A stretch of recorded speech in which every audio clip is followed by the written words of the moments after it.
All right, welcome everybody. I'm Maggie Ostara, and I'm delighted to welcome you here today for a special event for the Spring Equinox here in the north, and for the beginning of the Aries time and the beginning of springtime, and an Aries new moon today. So there's a lot that's going on right around now, and it's a special time for me because of the goddess Ostara. So I'll tell you a little bit more about her in a minute and my relationship with her. And the way that this time's going to go today is I'll talk a little bit about that. And then we'll talk about Mars and Mars in your human design chart and how you can work with that energy, how you can really maximize it for your benefit. And then I'll share a little bit about Mars in my chart so I can just use that as an example for you. And then we're going to go into a really beautiful Kriya. I actually already did it this morning. I'll do it again.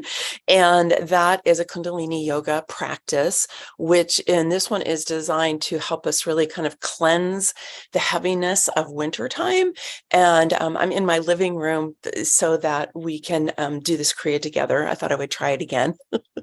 I think I've got my internet's good enough for that. Yeah, it's going to help us to really clear and cleanse the heaviness of wintertime, and then activate the energy of the springtime, and be able to open our hearts, bring our hearts up even more, and then also to create heart-brain coherence so that all of our energies are really aligned and we are acting optimally as we're moving into this, really kind of important time of the year.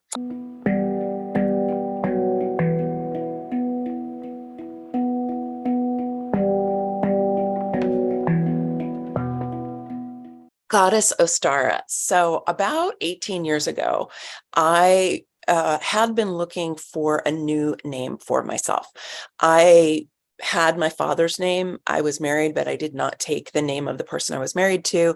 And I had my dad's name and my dad's family name, but I didn't particularly resonate with that name. I didn't dislike it, but I also wasn't like, wow, this really fits me either. So I was looking for something else for me that would feel empowering and exciting, and also something that helped me to connect a bit more to my own heritage. I am a child of colonists here in the United States. My family's, as far as I know, has been here for a long time. And so I feel disconnected from my more ancient heritage. And so I was kind of looking in that direction. So Ostara is the goddess who presides over the spring equinox in the Celtic tradition. And this is ancient Celts who were really all over old Europe, including what's now the UK, but also really Western Europe. And I was interested in the Celts because these are my people. My people came from what's known now as the British Isles. And the Celts were a warrior people, but they were not imperialistic. And so they were not trying to take people's lands. They were not trying to spread, not like the Romans at all, that came in and kind of took over the Celtic lands and took over the Celts. And they were made up of many, many, many, many, many, many different tribes, kind of like people in the Americas before Europeans came. There were many, many, many, many different tribes of Indigenous Americans who had different understanding about their origins and different traditions, and yet they had certain things that were more in common with them than they were with the Europeans who came here. And so for the Celts, had way more in common with each other than they did with the Romans who took over. And so Ostara is, like I said, the goddess who presides over the spring equinox, and it's goddess with a small g, because the Celts were, I don't even really think of them as polytheistic, because polytheistic is more like what we think of as the Romans and the Greeks and so on, and Hindus actually polytheistic, many, many different deities.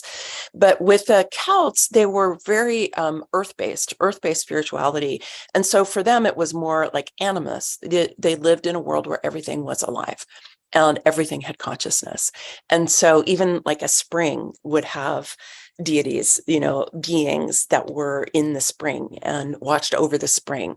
And so there were many, many different forms of life that had consciousness that were potentially in non-physical, but they were very connected to. And the Druids were a highly developed, intuitive, psychic, even visionary type of people. And so those were kind of the priesthood, if you will, not in a masculine sense, but they were like the priesthood of the Celtic people. So when I was cooking, I remember the day that it happened. I was cooking in my living room and I had a pagan calendar, which is, birth-based spirituality. And I turned it over to March and there it said Ostara. And I was like, that's it. That's my name, because my birthday is 10 days after the spring equinox. And so I resonated with it immediately. And Ostara was very widespread. Her name was also known as Astarte and O Esther. And the early Christians took her name and made it into Easter. And so stuck her name and many of the rituals that went with her on top of the crucifixion and the resurrection, because the spring equinox is really known as this time of fertility for sure, but also really rebirth, regeneration, rejuvenation, right? And so we had the resurrection. So they took all of that and put it on top of the spring equinox, which, makes sense. And this is kind of what Christianity did for, hundreds, thousands of years, where they went and placed their rituals and their ceremonies and their holidays on top of earth-based spiritual holidays. And so that's why we have Christmas over the winter solstice and all of that. So Ostara was an energy that I have inhabited now for 18 years. And it's not my legal name, but it is the name that I go by. And she is a powerful goddess. And like I said, the Celts were a warrior people, but they were not imperialistic. And if you want to know any more about them, I would encourage you to check out the series, a book by Amanda Scott, who's a friend and a mentor of mine. This is the first one, called Dreaming the Eagle. And I think there's 6 books. And this is about Boudica, the warrior queen. She was a Celtic queen. And she was apparently over 6 feet tall, this like big, strong woman. And they did not have rigid gender roles. So people became, whether they became druids, which she calls dreamers in this series, or whether they became warriors, or whether they became poets, really just had to do with what the person was good at and what they had aspirations to be. And it wasn't really about gender in the way that got imposed on them when the Romans came in and they had very rigid gender roles. And so this is a wonderful series of books. And if any of you have a heritage, or if you're interested in what happened in what the Romans called Britannia, and they didn't even have a name for the British Isles because they were all different tribes and so on. But in that area, it's a pretty incredible recreation and wonderfully written, and so on. So I encourage you to check it out if that interests you. This is really welcoming in the time of Aries. Aries is known as the beginning of the astrological year. I'm an Aries Sun. And when I was growing up and in my adulthood until I came to human design, I always thought of myself as somebody who is designed to initiate, because I'm an Aries Sun. And when I learned that I was a generator, this was really confusing to me, because I was like, wait a minute, what do you mean I'm designed to respond, not to initiate? And actually, at first, I kind of dismissed the whole thing, because I was like, what do you mean? Well, that's not me, clearly. But I had really burned myself out acting like a manifester in my life. And so when I decided to get serious about human design, I was like, okay, now let me investigate this thing about Aries. So this is what I came up with. And I invite you to entertain possibilities and believe nothing, right, in this, but just try it on for yourself whenever, because one of the invitations of human design is always, always, always run everything through your own system, run everything by your own authority to see how it lands for you. It's not a authoritarian system, even though sometimes people receive it and kind of act as if it is, but it's not. It's not here to dictate to you who you are, what's true for you. It's here to open possibilities and potentials and to spur your thinking beyond the ways that we have been programmed to live. Okay. Because we're still living inside of the story of progress and the legacy that started with Romans thousands and thousands of years ago. So we're detoxing really and deconditioning ourselves from that, fortunately. So in terms of this piece about Aries, one of the things I did was I was like, okay, let me think about Aries for a minute. Let me think about this springtime. Let me think about what's happening with Ostara. And really, our Aries is responding to what's happening in the natural world, right? Because here in the north, the days are getting longer and the sun is climbing higher and higher and higher up into the sky. Like I have been able to see that now sun is coming into my backyard again. I did not have sun in my yard for the whole winter. And I, that's one of the things that's hard for me for the winter time is that I don't have sun in my backyard. But when the spring starts to come, not only do the days get longer, but in addition to that, I start getting sun in my backyard. So the sun is climbing up into the sky. And so please make sure you're muted, whoever just came in.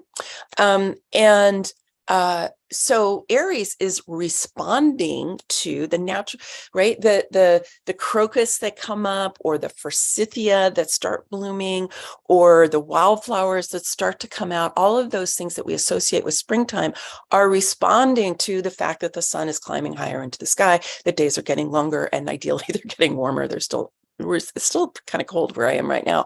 And it's really cold in other parts of the United States. And I don't know how things are going in Europe and other parts of the North.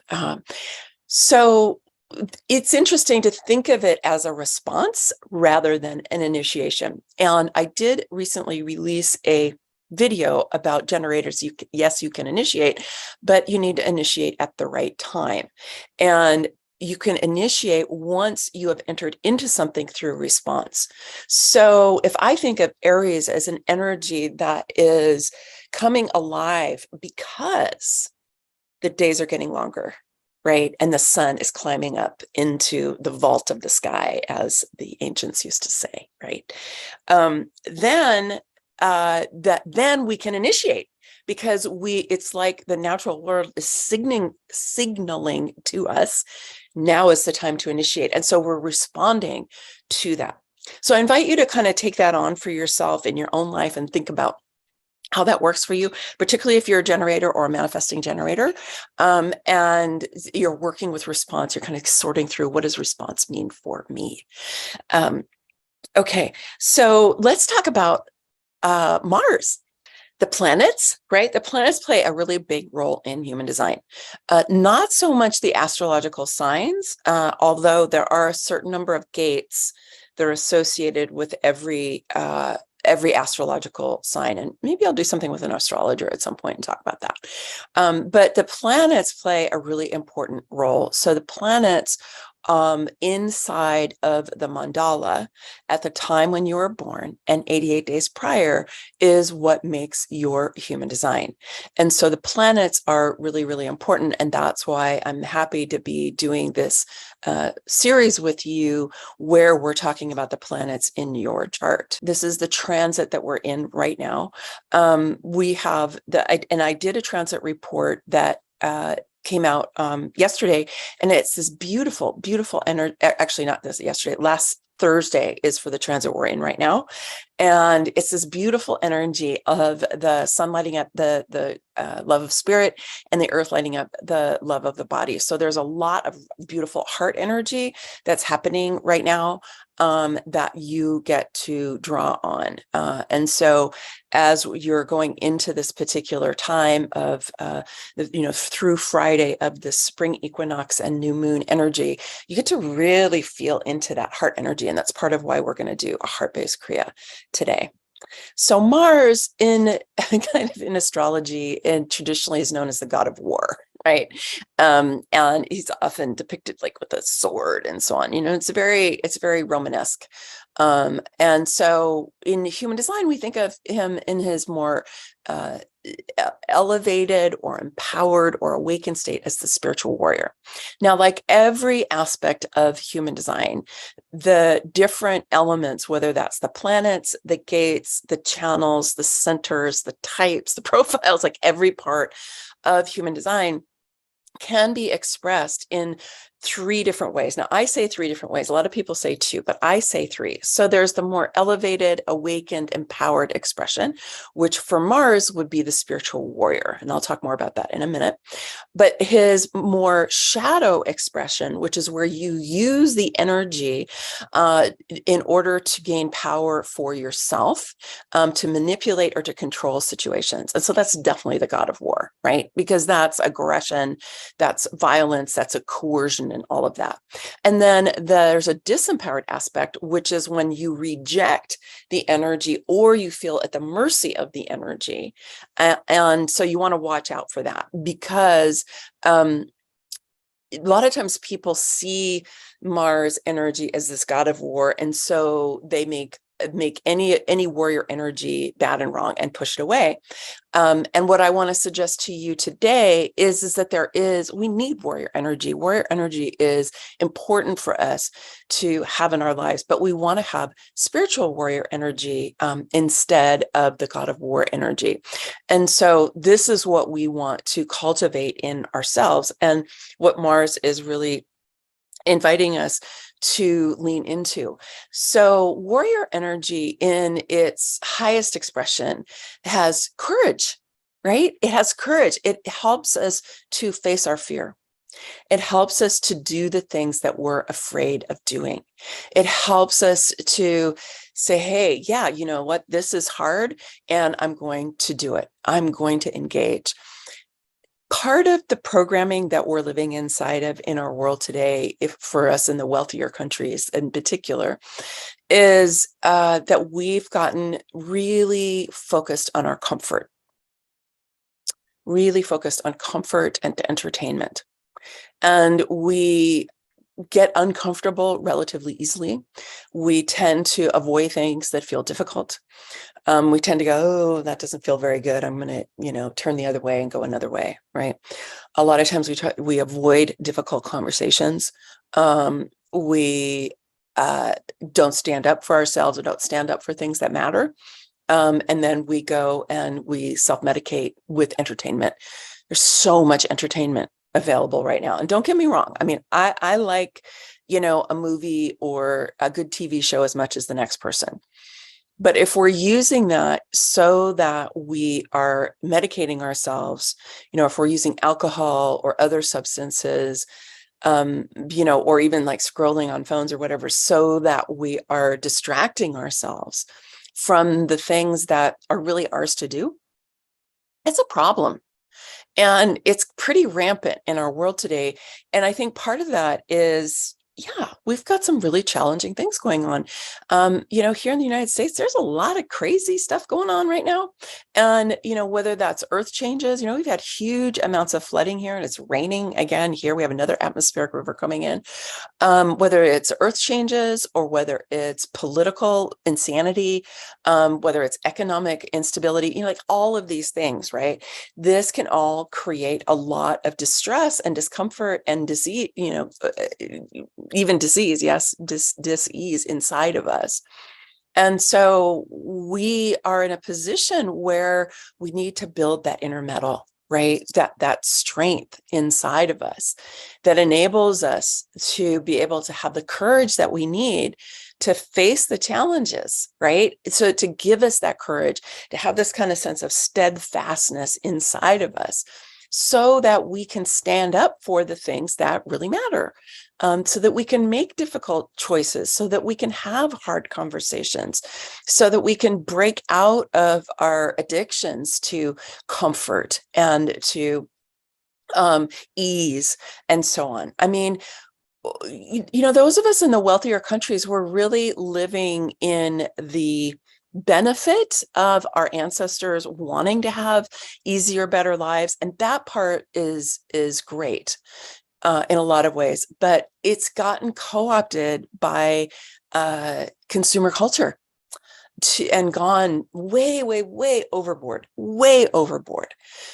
so that we have challenges with things that, our ancestors would have been, that's not going to stop me. Okay.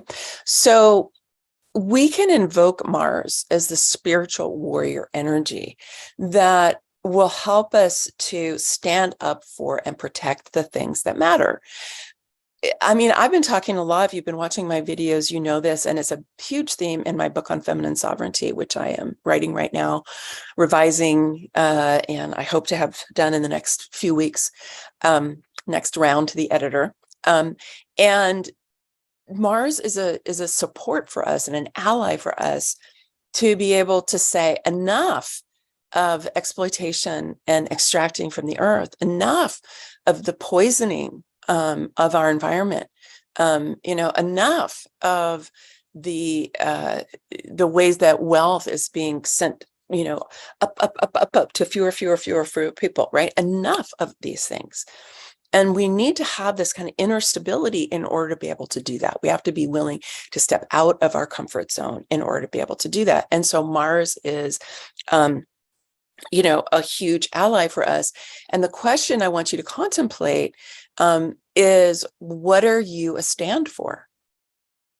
Like, what are you a stand for that matters in this time of uncertainty, in this time when we are going through this birth canal of the earth and of humanity, more specifically, to another new world that many of us can feel and long for and desire. And we each have a role to help bring that into being. And so what is that for you? What is that for you? What is it that you're a stand for? So let's just take a look at, so this is where Mars is right now. Okay, in this transit, Mars is in the gate 12 on an open throat. Interestingly enough, this is where Mars is in my chart too. We're going to look at my chart in a second. So Mars in the 12. So the 12 is in the knowing circuit. So it's individual circuitry. It's here to be different. It's here to bring change. It doesn't fit in. It's where the evolutionary impulse of humanity is in individual circuitry and in the knowing circuit specifically.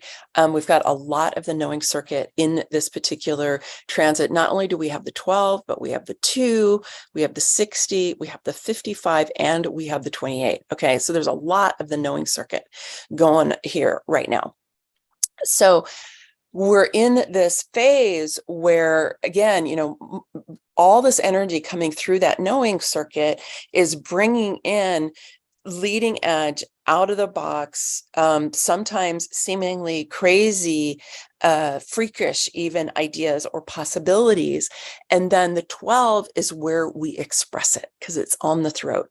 And when you have the 12 on the open throat, so the 12 is always the channel. Okay, that's the name of the gate, is the channel, both in traditional human design and in quantum human design. And when it's on the open throat, it's even more so, because what that means is that the energy that can come in through that knowing circuit can just come right in and through that 12. And so it's our ability to express the leading edge ideas, the out of the box, the highly intuitive, the evolutionary types of information that we need right now to get us through this birth canal that we are in.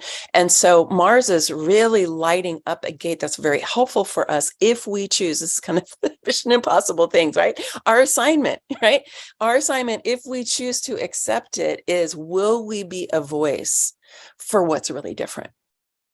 Will we have the courage and the inner metal and the inner stability to be able to stand up for what is really different? Now, in my chart, you can see Mars is in the 12, right? Which is interesting to me. I need to do a little more research. about that, because I don't think Mars is always in the 12 right around the spring equinox, but he is this year. But then for me, and this is where you need to look for Mars in your own chart, right? Here's the symbol for Mars, right? And so you want to look for where Mars is in your chart. So I've got Mars, the 12 on the open throat. So what I was just describing is, my assignment, if you will. So I know it well, especially now that I've understood it and accepted it, right? But for me, and you want to look at what's true for you, like what is the unconscious for your Mars? Now, mine is in the 2, which is right here. And the 2 is the gate of allowing. And it's the keeper of the keys in traditional human design, but it's the gate of allowing. And I think of this as is very receptive energy. It's where the magnetic monopole is in traditional human design. And so this is a powerful magnetic energy here in the 2. And if you look here, you'll see the 2 is lit up here. Now it's being lit up by Uranus, but the 2 is also being lit up right now as well. So it's not the same as what was true on my chart. But if you see over here, I've also got Venus lighting it up, right? So you can see there's a black and a red. So I've also got Venus lighting it up.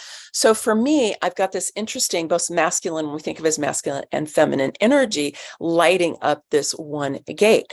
So for me, it's on the one hand, Mars is that spiritual warrior energy. And in the 12, it's really inviting me, encouraging me, exhorting me, if you will, to be a stand for bringing through the really evolutionary information, spiritual information that is coming from the creative intelligence of the universe that is here to help us to break out of this conditioning that we've had from the Romans, from when they took over the Celts, right? And pretty much dominated Europe for a long time, hundreds and hundreds of years. So to balance that with the energy of the 2, which is allowing, which is receiving, which is being a magnet to what it is that you desire. So this is a place where I see what my teacher, Karen Curry Parker, would call a conundrum, or I call a creative tension in my own chart, because Mars as a spiritual warrior is an active energy, right? It's an active energy. And the 2 is a receptive energy. It's not passive, but it is receptive, right? And it's magnetic. And so it's calling in. So for me, that's the dance, right? Between that 2 energy and the 12 energy. But I've also got Venus helping in here, who's kind of saying, hey, like, let's allow it in. Let's allow it in. Let's allow it in. So your assignment is to go and look at what is Mars lighting up in your chart on both sides, and to see for yourself, what does that mean for you? And for you to, I will create a little worksheet and I will post it in the community that you can use to chart this for yourself. But the main thing is for you to just look at those different energies that Mars is lighting up for you, and to see what are you being invited into to create during this really expansive time of the year, because springtime is the most expansive time of the whole year. It's when the light gets the days get the longest, right? The sun comes up into its apex at the solstice, and then it starts to wane after that, and the days start to get shorter. We don't notice it until later in the summer, but that does start to happen after the summer solstice in June.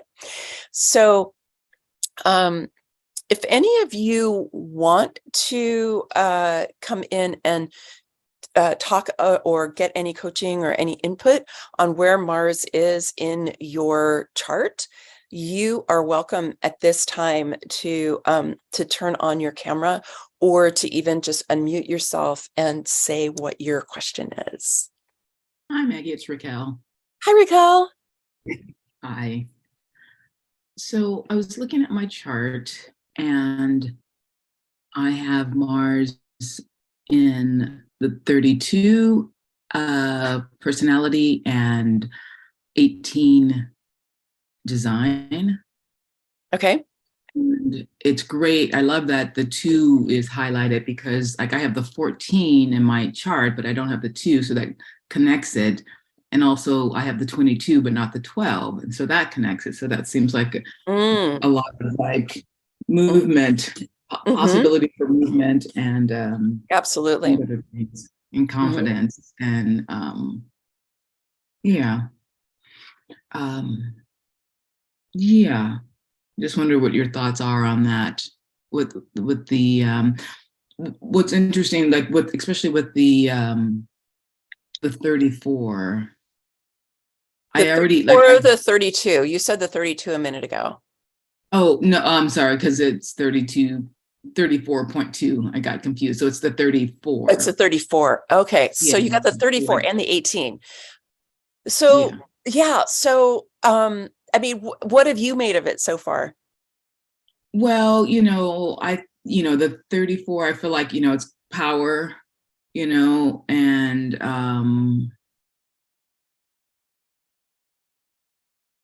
but I think the 18 confuses me a little. Yeah. Okay. Well, so the 34, right, is power. It's the gate of power, both in traditional and in quantum human design. It's very powerful energy.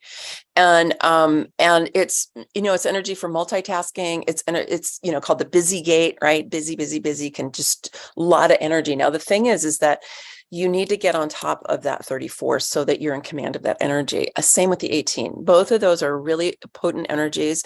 And the 34 can run you around in circles, right? And so you want to make sure that, and I'm pretty sure when I did your reading, I talked to you about like really thinking of it as the chariot, like in the and it works with Mars, right? It totally works with Mars, because in the chariot, it's the warrior sitting on top of the chariot, and so he's really in command of where his steed is going, right? And so thinking of, like, you do not want Mars on top of a horse that is running wild and does not have, it's like, like it's not going to turn out very well for you or anybody else. But when you can harness it and direct it towards, and what Mars is going to say is what matters to you, Raquel, like really what matters, like in the big sense. And one of the things that to lean into is what do you want to be known for? Like, what kind of legacy do you want to leave, right? What do you want people to know or think about you when you're gone? And that's one of the things that can inspire us, I think, to move into that kind of steadfastness, right? And to be able to put a stake in the ground. And the 34 is going to give you all the power you need to do that when you get there. Now, the thing about the gate 18, it's gated correction or realignment. And so it's really good for understanding patterns and being able to bring patterns back into alignment when patterns have gotten out of alignment. And we're going to be moving into that energy on Saturday. Actually, the 18 is going to be lit up. And so the 18, you just have to watch out for it, because the shadow aspect of the 18 is pretty gnarly. It's like when you're correcting other people. You know what I mean? Like, I don't experience you as somebody who has that kind of energy, but you just want to watch out, because when you have it, it can almost kind of come out without you even knowing. It's like a tone thing. Does that resonate for you? Oh yeah. I mean, because I have it in my chart anyway. So, but I've learned to pay attention to it and just allow it to be my inside voice. Right. Because I'm just hyper aware, and I just notice everything. And like I was always saying, like, I'd be a good editor and proofreader. I'm always really good at that because I can see everyone else's mistakes. Exactly. My own. But it's also one of the things you can kind of ask Mars is, what is my role in helping to realign like the patterns of humanity? Yeah, and that's collective circuitry. The 18's collective circuitry, so it's about the big stuff.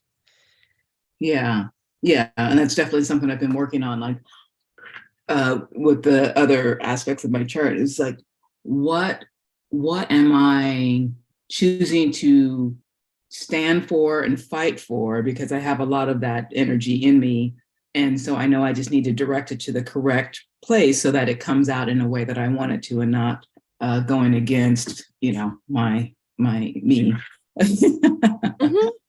Exactly, exactly. And my experience is that these things unfold a lot. It's not like, sometimes people think human design is going to like tell them exactly how they should be in their lives, or I don't find that it works that way. What I find is that it kind of gives us clues, and it gives us like next steps, but then it unfolds and it unfolds. It's almost like Russian dolls, it's like, you come to one, and then boop, but that part pops off, and then the next thing comes, and then it grows and it grows, and then that boop, that pops, and the next thing goes. So what that role might be for you, Raquel, can like grow and change. Like, I know for me, mine has grown and changed a lot over the years. Yeah. Right. A lot. And I'm really glad that I came to human design and understood that Mars was in the 12 on an open throat, because I'm like, why am I like this? Like, why do I have this like really like out of the box stuff that I want to talk about? And human design helped me understand why I was like that way. But now it also gives me something really out of the box. Human design is pretty out of the box, right? To get to talk about a lot. So, but that wasn't true earlier in my life, right? And then it keeps leading me to other things as well. Right. It's like a map where there's no not necessarily a location, but it's sort of the essence of what to do when you get there, or how to be, or yeah. Yeah. And we all need to remember, the map is not the territory. Your life is the territory, that your design is the map. And it's a map that will continue to evolve and unfold depending on the choices that you make in your life, and depending on the environment that you're in, and all of that. Right. So there's just so many different things that influence us. And so I always like to just give it back to everybody to say, hey, look, you're in charge. You're in charge. How do you want this to express in your life? Right.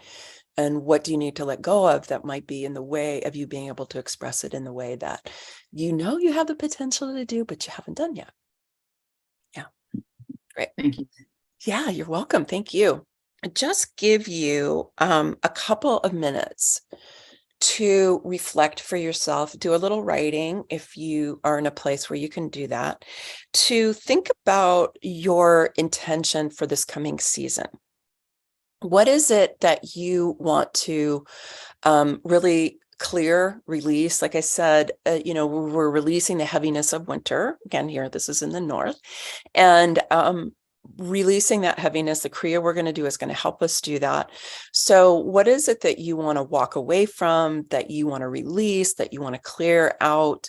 Anything that you feel is weighing you down, or even anything it's just been fine, but it's time for it to go. And then what do you want to expand? Because like I said, this is the most expansive season of the year. From the spring equinox to the summer solstice is the most expansive time of the year. So what do you want to have expand during this time? What do you want to be reborn in your life, or to be rejuvenated, or to be restored? Because those are all the words, right, for this time of year. And what do you want to receive fuel? Right? What do you want to receive fuel? Because again, that sun climbing higher and higher into the sky is going to be bringing more and more fuel into whatever it is that you're intending and you're focusing on. And I invite you to consider, when you're thinking about Mars, right? Mars in your chart, and also Mars in general, what act of spiritual warriorness do you want to fuel and energize during this next coming season? Okay, I'm going to put on a timer for 2 minutes. And obviously, this is something you can come back to, but I want to invite you to just take a moment, because then we're going to bring whatever that intention is that you have into the Kriya we're going to do.